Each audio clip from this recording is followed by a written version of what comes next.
అందరికీ నమస్కారం అండి. నేను ఇక్కడ ఎవరికి థ్యాంక్స్ చెప్పదలుచుకోలేదు సార్. ఎందుకంటే సక్సెస్ మీట్ ఈ థ్యాంక్స్ అనేది మనం రోజు చెప్పుకుంటున్నాం కాబట్టి చెప్పదలుచుకోలేదు. ఈరోజు నేను సినిమా గురించి, నా గురించి మాట్లాడాలనుకుంటున్నా. ఈ సినిమా వెనుక ఉన్న కథ గురించి మాట్లాడాలనుకుంటున్నా. సక్సెస్ మీట్ ఈ సినిమా ఆల్రెడీ కమర్షియల్గా సక్సెస్ సార్. నేను ఇక్కడ కోట్లు వస్తాయని కాదు, కానీ కోట్ల హృదయాలను దోచుకుంటుంది ఈరోజు ఈ సినిమా. అంటే నాకు కాల్ చేసి ఇంతకుముందు ఇంకో మూవీ తీశాను, సినిమా బాగుంది అన్నారు, లేకపోతే సినిమా ఇట్లుంది అన్నారు. ఇంకా వేరే వాళ్ళ సినిమాలు కూడా ఆ సినిమా బాగుంది, ఈ సినిమా బాగుంది అన్నారు. బట్ ఈ సినిమా దగ్గరకు వచ్చేసరికి అరే ఏం సినిమా తీసినవురా నువ్వు. నిజంగా ఒక అతను నాకు కాల్ చేసి, సార్ గుండె బరువెక్కింది సార్ నేను బయటకు వచ్చేటప్పుడు. ఇది సార్ నేను గెలుచుకున్న సక్సెస్ ఇక్కడ ఇవాళ. సో ప్రతి ఒక్కరికి నేను ధన్యవాదాలు చెప్పుకుంటున్నా మీడియాకు. ఎందుకంటే యునానిమస్గా ఇది మంచి రివ్యూస్ ఇచ్చారు, మంచి సినిమా అని రాశారు. సో దానికి ప్రతి ఒక్కరికి నేను కృతజ్ఞతలు చెప్పాలనుకుంటున్నా. నేను ఎవరికి ఏం చేయకున్నా మీరు ఈ సినిమా గురించి బాగా మాట్లాడారు సార్.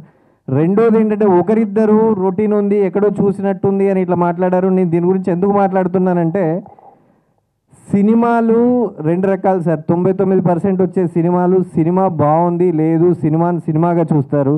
కానీ ఆ 1% సినిమాలు ఎప్పుడో ఒకసారి వస్తాయి, అవి మన జీవితాలని చూపిస్తాయి సార్. ఇది మన జీవితాలని రిఫ్లెక్ట్ చేసే సినిమా ఇది. సో ఇట్లాంటి సినిమాకు రొటీన్ ఏంటి సార్? నానా అనే పదానికి పొద్దున్న నుంచి రాత్రి దాకా ఒక్కొక్క వేరియేషన్లో ఒక్కొక్క ఎక్స్ప్రెషన్ ఉంటుంది. నానా అనే పదానికి రొటీన్ లేదు సార్. కూతురు ప్రేమకు రొటీన్ అనేది ఉండదు సార్. చూసే ప్రతి దాంట్లో, ప్రతి పర్ఫెక్షన్లో రోజు రొటీన్గా ఉన్న దాంట్లో కొత్తదనం ఏర్పడుతుంది. సో నేను వాళ్ళకి చెప్పాలనుకుంటున్నా, ప్రతి సినిమాగా చూడొద్దు. ఎందుకంటే చాలామంది యునానిమస్గా ఇచ్చారు. నేను చెప్పేది ఒక ఇద్దరు గురించి sir.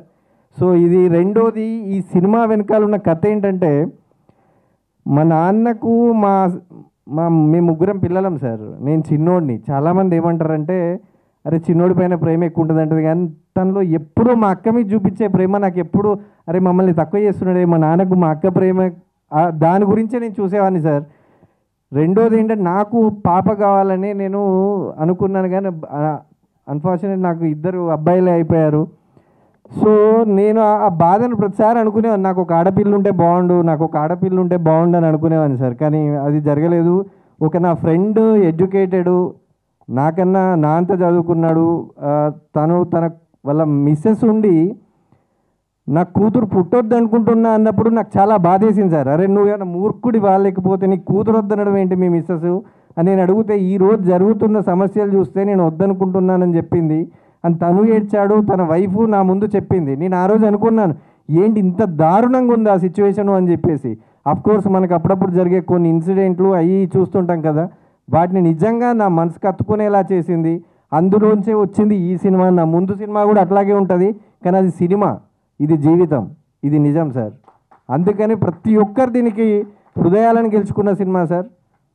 I'm very very thankful to you media and everyone supported very well. Fantastic. Thank you so much. Thank you sir, thank you so much and congratulations.